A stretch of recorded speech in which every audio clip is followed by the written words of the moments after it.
Hello friend, Radhe Radhe. आज मैं जो आपको कहानी बताने जा रही हूँ वो एक सच्ची कहानी पे आधारित है। वो एक मैं कहानी जो बताने जा रही हूँ जो रामगढ़ की कहानी है। रामगढ़ में एक खुशहाल फैमिली रहता था जो कि उसके एक रामू का 2 बेटी थी और एक लड़के थे और उनकी वाइफ थी। और रामू पास के ही स्कूल में कर्मचारी था और वो अपने कर्मचारी का काम करता था और उसकी कन्या गृहिणी थी। वो अपने घर पे ही काम करती थी, हाउस वाइफ थी। और उसकी बेटी कॉलेज जाती थी और उसके बेटे छोटे थे और एक बेटी भी छोटी थी। एक बेटी बड़ी थी और एक बच्चा और 2 बच्चे छोटे थे।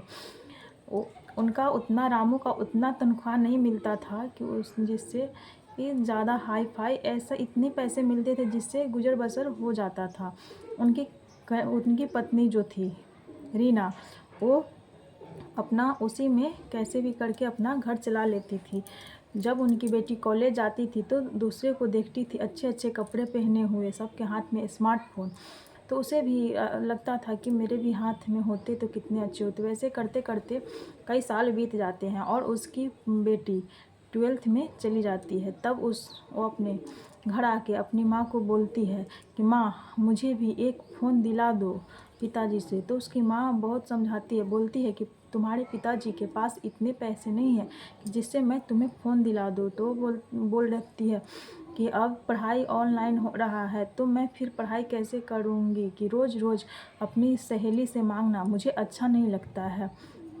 तो वो बोलती है ठीक है, मैं तुम्हारे पापा को बताऊँगी। फिर वो कैसे कैसे करके जब वो अपने फिर रामू जब घर आता है स्कूल से तो वो उसकी पत्नी रामू को बताता है कि इसके लिए भी एक छोटा सा मोबाइल ख़रीद देते। तो उसके बाद पापा बहुत सारे अपनी वाइफ को सुनाता है कि कहाँ से हम करेंगे, घर का खर्चा चलाना ही इतना मुश्किल होता है कि हम पैसे कहाँ से लाएंगे। फिर उसकी पत्नी चुप हो जाती है, कुछ नहीं बोलती और फिर अपनी बेटी को समझा बुझा देती है। फिर वो बेटी कोई बात नहीं होता है। फिर वैसे ही 2-3 दिन बीत जाते हैं। फिर रामू को समझ में आता है कि नहीं, एक फ़ोन खरीद ही देते हैं।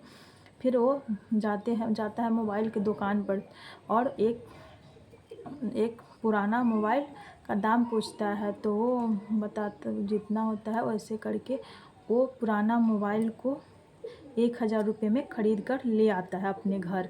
वो अपने घर पे ले आता है और वो अपने बेटी को दे देता है और उसकी बेटी बहुत खुश हो जाती है उस पुराने ही मोबाइल से, बहुत खुश हो जाती है। उसके बाद वो उस मोबाइल से दिन भर खूब गाना सुनती है, सब कुछ देखती उखती है, रील बनाती है और पढ़ाई भी करती है। पढ़ाई वैसे ही रोज़ वो कॉलेज जाती है, लेकिन उसका मोबाइल पुराना होने की वजह से बहुत जल्द डिस्चार्ज हो जाता था। उसे बार बार चार्ज करने पड़ते थे उस मोबाइल को। तो वो ऐसे करते करते उसका पुराना मोबाइल था तो एक दिन फिर वो डिस्चार्ज हो गया, वो चार्ज नहीं हो रहा था। तो पास के ही घर के पास एक दुकान था, वहाँ पे वो मोबाइल लेके गई और बोली कि थोड़ा ये मेरा मोबाइल बना दो कि पता नहीं क्यों चार्ज नहीं हो रहा है। फिर वो मोबाइल वाले जिसका दुकान था वो लड़का बोला ये तो तुम्हारा पुराना मोबाइल है। तो इसको थोड़ा बुरा लगा तो बोला कि हाँ मेरा पुराना ही मोबाइल है, कि मेरे पास पैसे नहीं कि जिससे मैं कि नया मोबाइल ख़रीद सकूं। वो लड़का बोलता है कि अगर मैं तुम्हें नया मोबाइल दिला दूंगा तो हम जो तुमको बोलेंगे वो करोगी। लड़की अपना मोबाइल उससे ले लेती है। अब बोलती है बनाना है तो बनाओ, नहीं बनाना है तो नहीं बनाओ, मैं जा रही हूँ अपने घर। वो चली जाती है। फिर वैसे ही कितने दिन में बीत जाते हैं।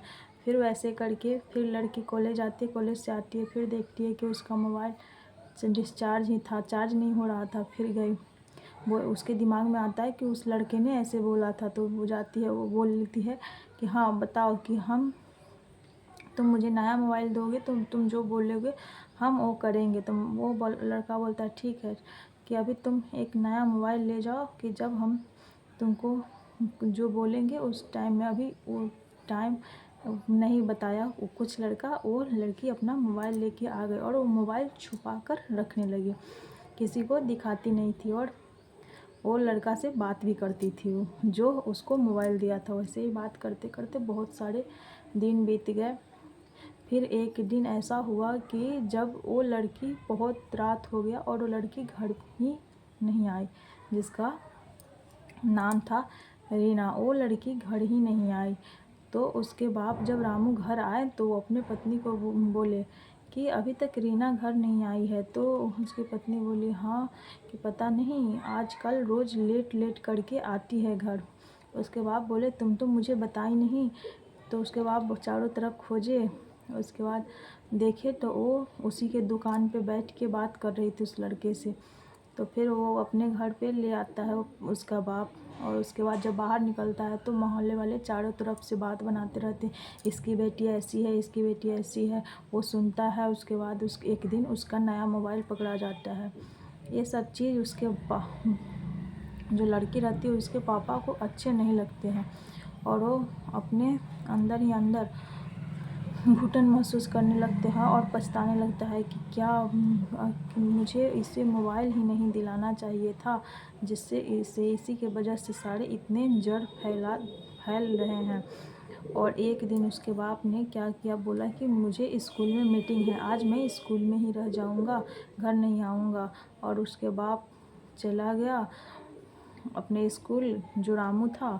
जब वो रामू स्कूल गया वहाँ पे बहुत सारे सोचकर बहुत मास्टरमाइंड प्लानिंग किया। और उसके बाद उस घर में अपनी बेटी और अपनी पत्नी और 2 बच्चे थे।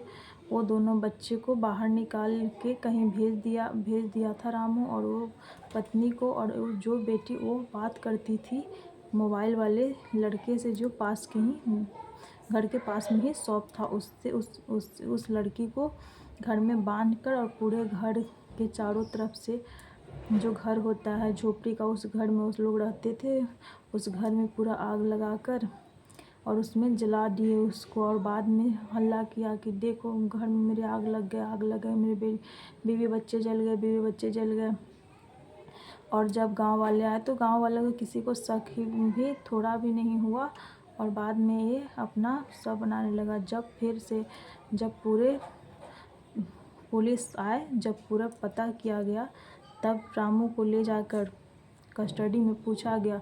तब रामू ने अपना गुनाह कबूल किया। तो इसलिए अपना जो भी कुछ कर रहे हैं इसलिए अपना सतर्क रहे, अलर्ट रहे।